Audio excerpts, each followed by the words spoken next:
Bentar, kok jadi hilang ini itu proposalnya.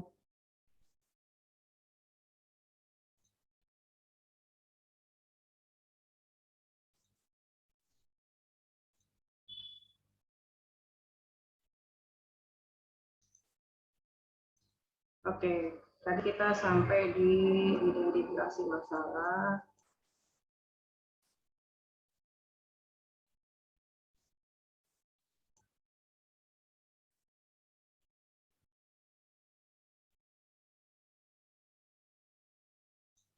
Iya, sampai di sini tadi. Nah, kemudian yang keempat, identifikasi masalahnya adalah adanya hambatan dalam penegakan sanksi atas pelanggaran. Adanya hambatan dalam penegakan sanksi terhadap pelanggaran dokumen izin pengangkutan. Hambatannya apa ini, Erni? Kok nggak bisa dikenakan sanksi ini shipper? Di unmute dulu, nggak kedengeran.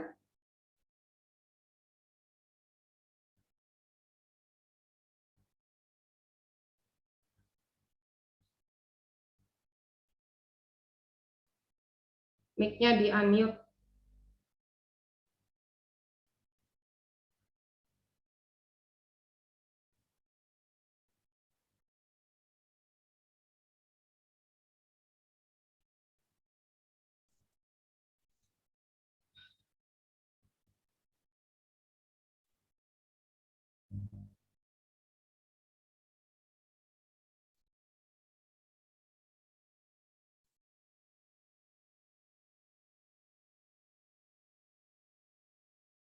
Ya,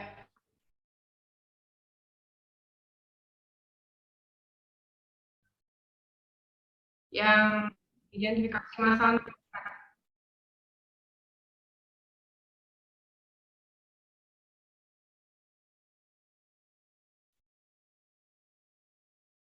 hambatan seperti apa menjadi sebab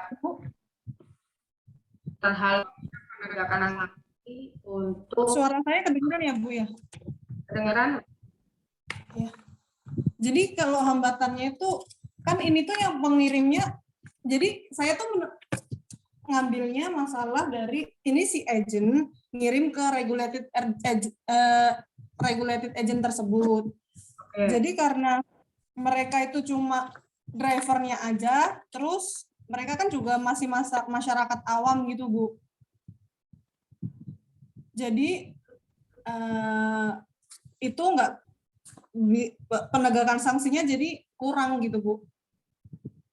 Kurang Belum ada.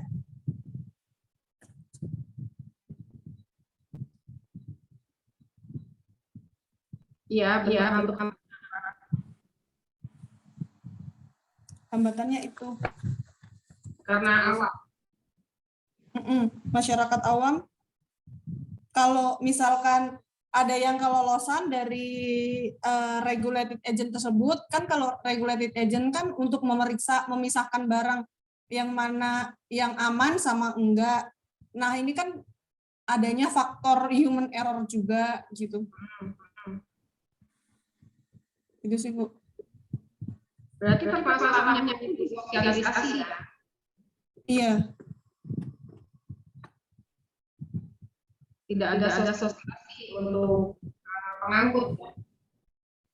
Iya. Sampai sekarang dibiarkan gitu, nggak ada apa-apa. Kalau ini sih belum. Jadi untuk yang 3 sama 4 ini nyambung gitu. Karena kan ini kan dari agent ke regulated agent. Kalau dari regulated agentnya ini sih dia memeriksa ada mesin X-ray itu buat ngedetect ini tuh barang yang dangerous good sama enggak gitu kan Bu, pasti dipisahkan. Cuma terkadang untuk dangerous good-nya ini nggak ada sipernya ini, nggak ada dokumen yang Nggak ada dokumen bahwa itu aman untuk dimuat. kalau nggak ada dokumen tetap lolos untuk diangkut. Iya, kalau masih kelolosan, cuma kalau di saya nanti kalau masuk lini 1 lagi itu daerah keamanan terbatas itu dicek lagi, Bu. Nah, biasanya sampai situ sih dia ketahuannya. Faktor human error.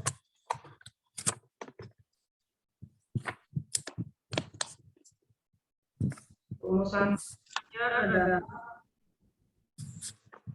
bagaimana pelaksanaan. Oke. Coba ini jelaskan apa pelaksanaan dengan gimana, Bu? Apa bedanya pelaksanaan dengan kalau pelaksanaan kan pelaksanaan yang nomor 3 sama nomor 4 ya, Bu? Rumusan masalah. Saya stop dulu. Oh, rumusan masalah. Nah, ini kan rumusan masalah. Jadi untuk perbedaannya pelaksanaan yang di pasal 479 KUHP-nya itu tuh belum dilaksanakan oleh si agen pengirim ini, bahwasannya barang dangerous good ini dengan barang yang general cargo ini tidak boleh dijadikan satu karena mereka punya keterangan yang berbeda. Dia pasti dikasih ngirim dikasih form untuk ditulis gitu, Bu. Jadi apa isinya gitu. Paling mereka itu cuma cuma ngisi semisal baju gitu, padahal di dalamnya itu banyak. Ada yang parfum. Nah, parfum kan tergolongnya dangerous good kan? Ya. Nah, jadi gini, Erni, kalau Erni memakai bahasa bagaimana pelaksanaan, ini berarti predikatnya kalau pelaksanaan. Boleh nggak? Boleh. Tapi kalau pelaksanaan bunyinya jadi begini, bagaimana pelaksanaan pengangkutan dangerous good? Bagaimana pelaksanaan pengangkutannya? Jadi pelaksanaan perbuatan hukumnya. Kalau pelaksanaan itu perbuatan hukumnya. Tapi kalau RI mau menonjolkan pasal 479 ini sudah dilanggar secara terang-terangan, maka kalimatnya adalah bagaimana penerapan pasal 479 huruf P KUHP terhadap pelaksanaan dari dokumen izin pengangkutan. Nah, ini up to Erni, mana yang mau. Kalau bagaimana pelaksanaan berarti perbuatan hukumnya yang ditonjolkan. Kalau bagaimana pasal itu diterapkan dalam perbuatan hukum tersebut, memakai kalimatnya bagaimana penerapan pasal 479. Terhadap pelaksanaan dari dokumen izin pengangkutan tadi ya, Bu? Nah, gitu. Jadi nanti penelitiannya arahnya ke sana. Oh, ternyata pasal 479 berdasarkan hasil penelitian sudah dilanggar secara terang-terangan dan tidak ada sanksi apapun terhadap pelanggaran terang-terangan tersebut disebabkan oleh, nah itu tergantung hasil penelitiannya Erni. Gitu. Kemudian yang kedua, bagaimana hambatan dalam penegakan sanksi hukum atas pelanggaran dokumen izin pengangkutan dangerous good. Dangerous good ini apakah istilah yang dipakai di PP? Dirjen Perhubungan Udara? Iya, iya betul, Bu. Dia nggak pakai bahasa Indonesia? Enggak, ada di KP ini judulnya sebentar ya, Bu.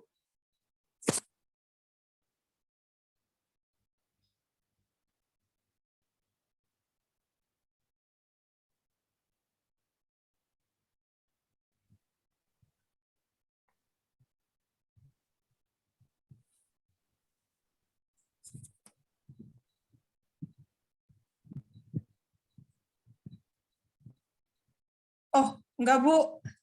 Hmm. Pakainya bahasa Indonesia. Iya, saya udah curiga nih. Soalnya amat sangat jarang ada undang-undang atau peraturan pemerintah, peraturan menteri, apapun itu, dia menggunakan Pakai bahasa asing, gitu. Iya. Kecuali bahasa asing itu tidak ada padanannya dalam bahasa Indonesia, tapi selama ini kan kita selalu punya padanan kata. Iya. Ya, jadi ini bahasa-bahasa asing itu diganti dengan bahasa Indonesia, termasuk judulnya ya, ada bahasa asingnya ya. Kalaupun sangat terpaksa sekali harus menggunakan istilah asing karena dalam bahasa Indonesia nggak ada padanan katanya, ini harus italik di garis miring. Jadi harus di italik. Baik, Bu. Cuma kalau ada padanannya ya pakai bahasa Indonesia. Itu dokumen izin pengangkutan barang-barang berbahaya gitu. Baik, Bu.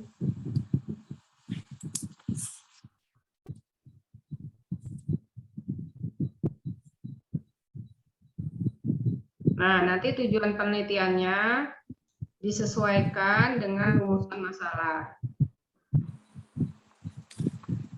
Kan Sesuai rumusan. ya, kan peneliti sendiri yang tahu arah penelitiannya mau kemana, apakah arahnya ke penerapan pasal 479 atau arahnya pada pelaksanaan pengangkutan udara, gitu kan, atas dokumen izin pengangkutan. Kalau saya lihat sih lebih cocoknya penerapan ya, untuk mengetahui sampai sejauh mana penerapan pasal 479 pada pelaksanaan izin pengangkutan udara terhadap barang-barang berbahaya.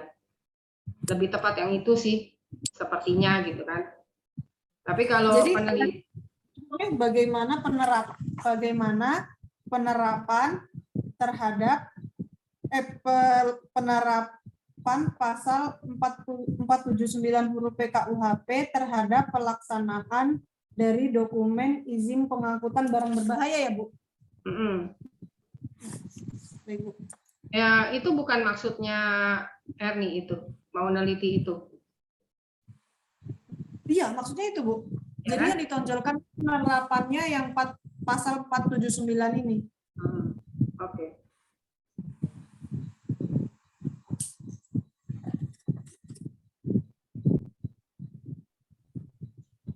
Rangka faktualnya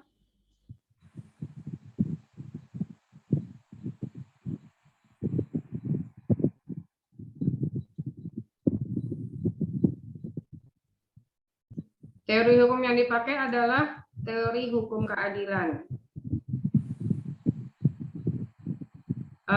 Tolong ini nanti typo-typonya dibetulin, terus kaidah-kaidah penulisan puebi-nya dipatuhi. Ini seperti ini ya, setelah titik itu harus ada spasi sebelum memulai kalimat yang baru. Iya, Bu. Kemarin bener kayaknya, Bu. Nanti dibetulin. Iya. Kita udah nggak pakai IED lagi, kita pakainya puebi ya. Pakainya apa, Bu? Puebi, pedoman untuk ejaan bahasa Indonesia. Oh iya. Terus metode penelitiannya, karena peneliti ini memakai data primernya dari wawancara ya. Iya. Maka metode penelitiannya adalah ini kayak gini nih ya. Ini kan harus setelah titik itu harus ada spasi. Maka metode penelitiannya itu bukan normatif empiris tapi empiris. Oh, empiris. Oke, Bu. Sudah beberapa tahun yang lalu metode penelitian normatif empiris itu tidak dipakai lagi oleh para peneliti. Jadi khusus untuk hukum kita cuma ada dua. Yang pertama metode penelitian normatif, yang kedua metode penelitian empiris. Kalau metode penelitian normatif itu biasanya dipakai kalau peneliti itu mau membandingkan antara undang-undang satu dengan undang-undang yang lain. Atau dia mau meneliti studi putusan hakim. Nah, itu biasanya pakainya normatif. Tapi kalau kita mau meneliti apakah sebuah peraturan hukum ini dilaksanakan atau tidak, nah kita pakainya empiris karena kita terjun langsung ke lapangan untuk tahu penerapannya seperti apa gitu. Nah, jadi ini nanti diganti metode penelitiannya menjadi metode penelitian empiris, ya, di mana peneliti dalam memperoleh data, melakukan serangkaian wawancara untuk mengetahui sampai sejauh mana peraturan PP itu tadi, ya, diterapkan dalam pelaksanaan dokumen SIPER. Nah, gitu. Nanti bahasanya disusun menjadi bahasa yang ilmiah, ya. Itu tadi yang apa? Yang tadi yang apa? Bentar.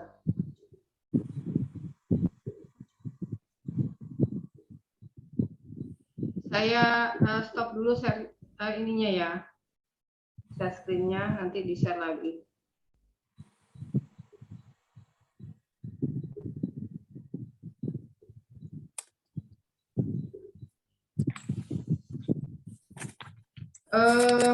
Erdi nanti baca. Bentar.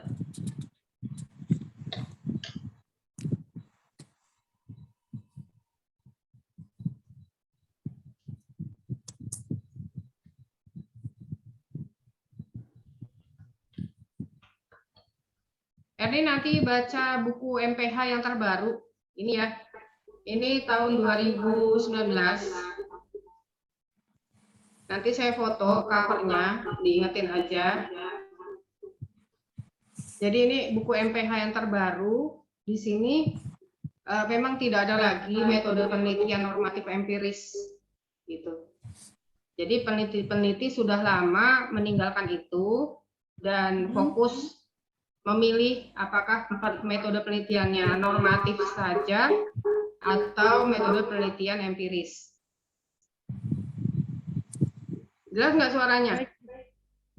Jelas, Bu. Jelas, ya? Oke. Nah, untuk metode penelitian empiris nanti ini bisa lihat di halaman 149. Bukunya di perpus, Bu. Bukunya nanti saya fotoin aja, nanti bisa cari di Tokopedia gitu kan. Nanti saya fotoin aja covernya, hati-hati dengan buku bajakan, ya. Iya, Bu.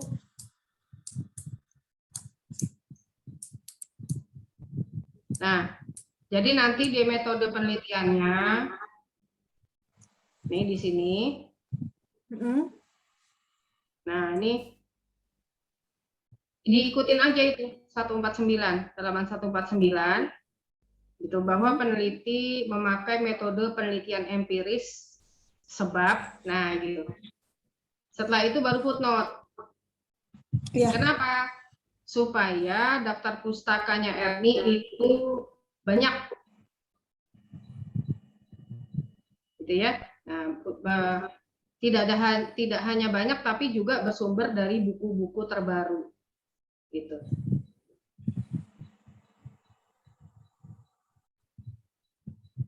Nah, ya nanti ditambahin aja di footnote-nya. Sumber datanya yang primernya ada dari wawancara, ya.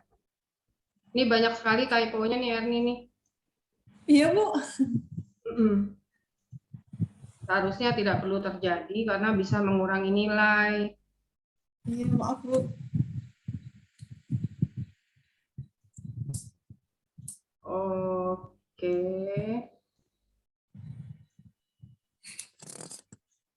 Sekarang bab 2-nya.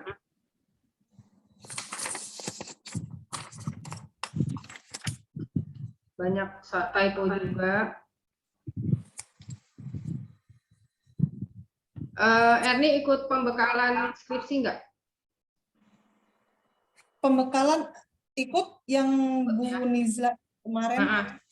Nah, di situ kan saya memberikan teknik mudah bagaimana cara membuat bab 2, batasan-batasannya apa yang harus dijelaskan di bab 2, gitu ya.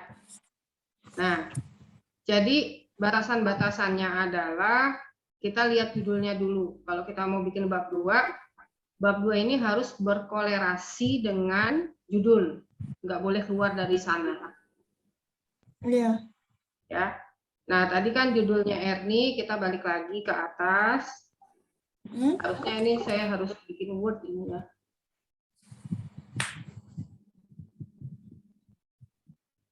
Kalau dari judulnya, ini seharusnya penerapan ya Erni ya, karena Erni menonjolkan pasalnya. Iya. Jadi penerapan pasal 479 sesuai dengan rumusan matkap nomor 1. Ini judulnya sama. Penerapan pasal 479.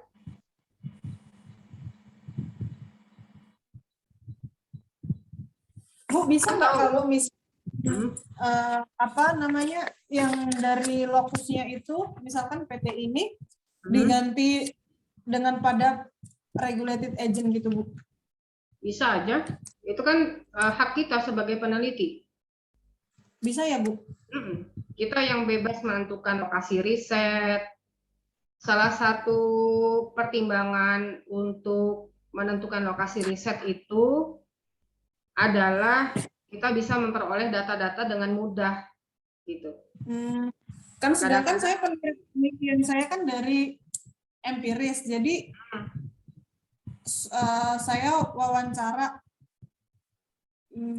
lebih gimana ya? Jadi nggak harus menyebutkan nama PT ini gitu, Bu.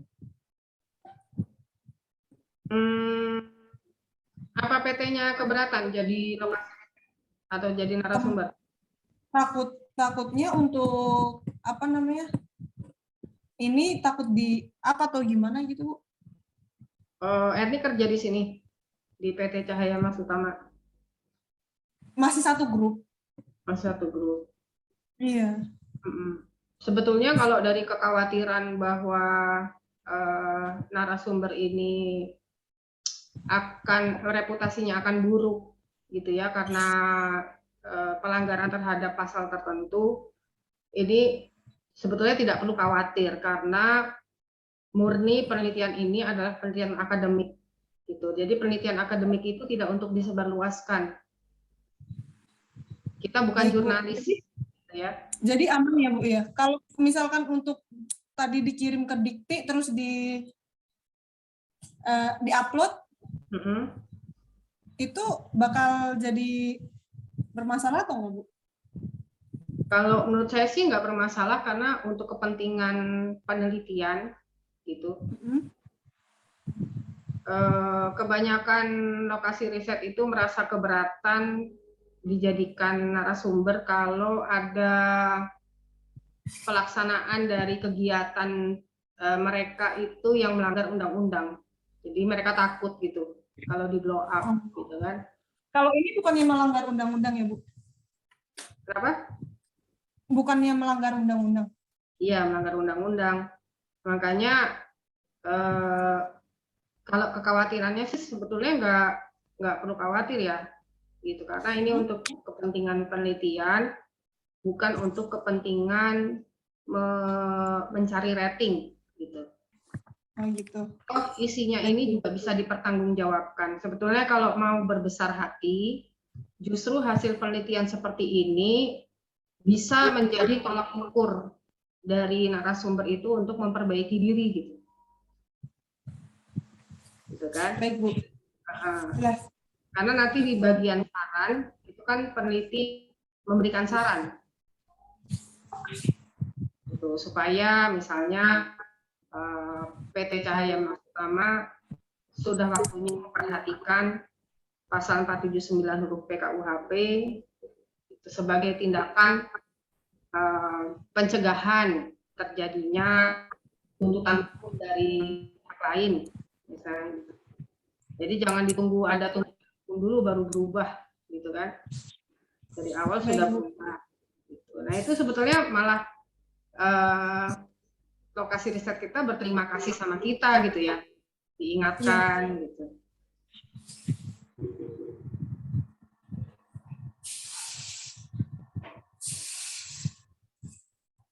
Tapi kalau PT Cahaya Mas Utamanya keberatan, dia punya hak untuk berkeberatan ya, dia punya hak untuk menolak peneliti untuk melakukan penelitian di tempat dia. Kalau di kedutaan besar itu mereka sangat support dengan proyek-proyek sekolah, dengan penelitian mahasiswa, dosen. Sehingga saking supportnya, kalaupun ada keterangan negara yang confidential itu yang bersifat rahasia, kita disuruh tanda tangan bahwa data-data yang diberikan oleh kedutaan besar itu murni untuk penelitian, tidak untuk dipublikasikan ke media massa gitu. Nah itu ada tuntutan hukumnya kalau kita langgar gitu ya. Nah bisa aja PT Cahaya Mas Utama ini supaya dia merasa aman, RT bisa aja mengusulkan, saya bersedia tanda tangan bahwa semua data yang saya peroleh dari narasumber ini betul-betul saya gunakan untuk penelitian, bukan untuk disebarluaskan melalui media massa. Kita sekarang berperannya sebagai peneliti, bukan sebagai jurnalis. Kalau jurnalis, semua data yang dia peroleh itu dia dipublikasikan. Kadang tidak berimbang publikasinya. Data-data yang menguntungkan narasumber tidak dia publikasikan, tapi data-data yang merugikan narasumber dia publikasikan. Gitu. Nah, ini jurnalis yang menyalahi kode pers ya. Kalau pers itu kan harus berimbang beritanya, harus apa adanya.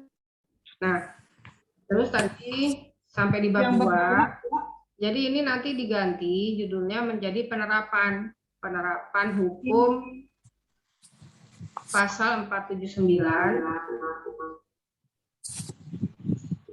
Sehingga nanti waktu di tinjauan pustaka itu Erni bisa menerangkan apa yang dimaksud dengan penerapan hukum.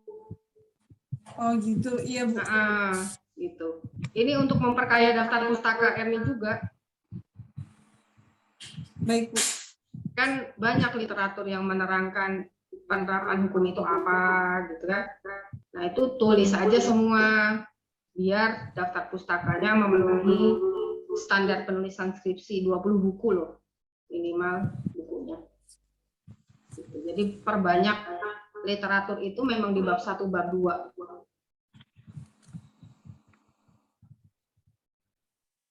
Nah, setelah itu menjelaskan pasal 479 di bab 2, menjelaskan tentang dokumen izin pengangkutan.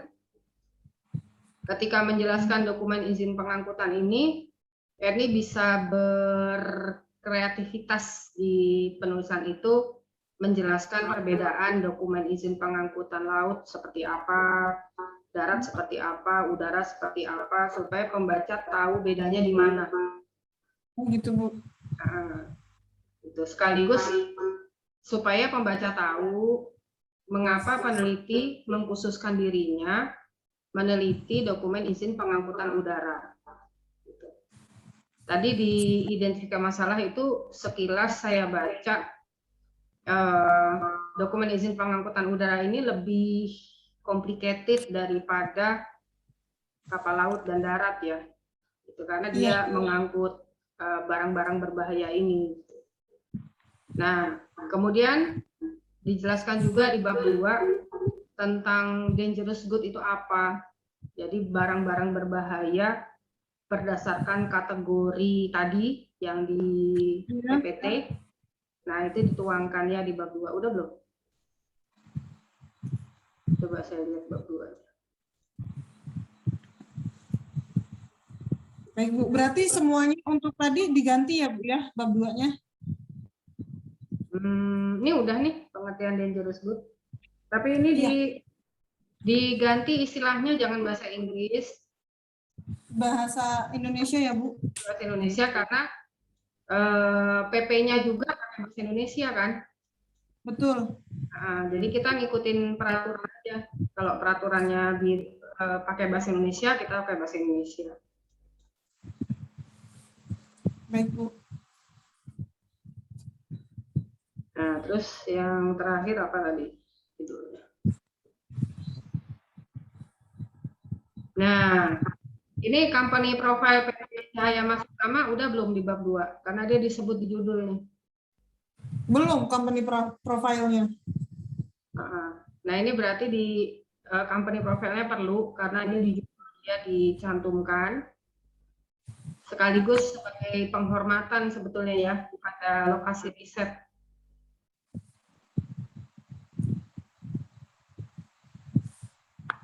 Kecuali nanti PT Cahaya Mas Utama keberatan, namanya disinggung-singgung, dan menyarankan udah diganti aja pada regulated agent misalnya gitu, ya berarti nggak perlu lagi dijelaskan company profile-nya. Oh gitu Bu. Mas, berarti kalau untuk huh? PT Cahaya Mas Utama keberatan boleh diganti regulated agent ya Bu ya? Boleh, nggak masalah. Baik Bu. Yang penting peneliti itu dapat data-data valid. Kalau misalkan saya dapatnya dari PT regulated dari PT Cahaya Mas Utama ini berarti gimana tuh Bu? Ya nggak apa-apa, nggak masalah. Berarti kan data-datanya memang namanya dia gitu. Kenapa? Saya dikasih data, cuma nggak boleh up namanya dia. Berarti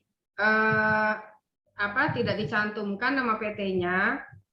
Yang dicantumkan adalah subjeknya, dia sebagai apa gitu aja. Oh gitu, sebagai regulated agent.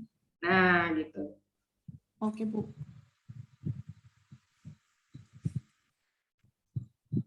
Ya sip. Ada pertanyaan lagi? Daftar pustakanya ada berapa ini? Ada banyak Bu. Ada nggak 20 kalau buku? Belum ada. Belum ada. Jurnalnya? Gimana Bu? Jurnal ada nggak? Jurnalnya belum nih Bu. Belum. Belum. Jadi dibuat begini, kalau misalnya buku cuma 15 gitu kan. Nah, berarti harus ada 5 jurnal. Gitu. Jadi dibuatnya seperti itu. Oh gitu. Berarti buku 15, jurnalnya 5 gitu Bu ya? Ya, gitu. Sebetulnya kan jangan buku semua. Kenapa? Karena buku itu out of date. Undang-undangnya udah berubah, pasal udah dibatalkan Mahkamah Konstitusi, kita masih pakai buku yang itu. Yang update itu kan jurnal, karena jurnal itu terbitnya setahun bisa 2 kali, bisa 3 kali. Jadi dia selalu update undang-undang. Buat orang hukum seperti kita itu sangat penting ya. Jangan sampai kita meneliti sesuatu yang sudah dibatalkan pasalnya atau undang-undangnya udah nggak berlaku lagi. Ya buat apa kita nulis gitu kan? Nggak ada manfaatnya. Kalau link jurnalnya itu biasanya apa Bu? Kan dicari dulu jurnalnya. Jurnal kan sekarang udah e-jurnal semua, pakai elektronik, online semua. Jadi harus dicantumkan linknya.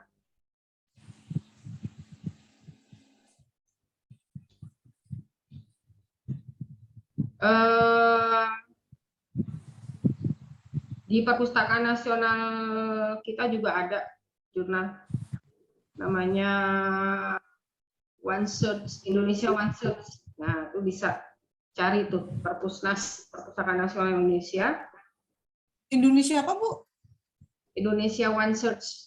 Indonesia One, satu, search, cari, One Search. Nanti keywordnya tulis saja Perpustakaan Nasional, itu kan muncul dia. Baik, Bu. Jurnal Perpustakaan Nasional gitu. Itu banyak yang dari luar negeri ada, yang dalam negeri juga ada. Baik, Bu. Ya. Ada pertanyaan, Erni? Sudah cukup, Ibu. Untuk Cukup, ya? penguji kedua, apakah Ibu dengan Ibu lagi atau berbeda, Bu, biasanya? Untuk yang termin ini, skripsi 2021 itu pengujinya cuma satu. Oh, berarti nanti Ibu lagi gitu ya? Ya, nanti revisinya ke saya. Gitu, baik, Bu. Kalau saya udah revisi, saya kirim ke Ibu atau gimana? Iya, kirim ke saya dulu, saya baca dulu. Oh, baik, Bu. Revisinya paling lambat 1 minggu setelah sidang ya. Jadi 1 minggu Iya. setelah hari ini. Berarti Kamis depan ya, Bu? Ya. Kamis. Sebelum itu paling lambat. Jadi sebelumnya pun boleh gitu. Baik, Bu. Baik. Kalau tidak ada pertanyaan lagi, saya cukupkan sidang proposal skripsi atas nama Erni Mulyatni dengan mengucapkan alhamdulillahirabbil alamin kepada saudari Erni Mulyatni diharuskan untuk menyerahkan revisi proposal skripsi dalam jangka waktu 1 minggu setelah sidang.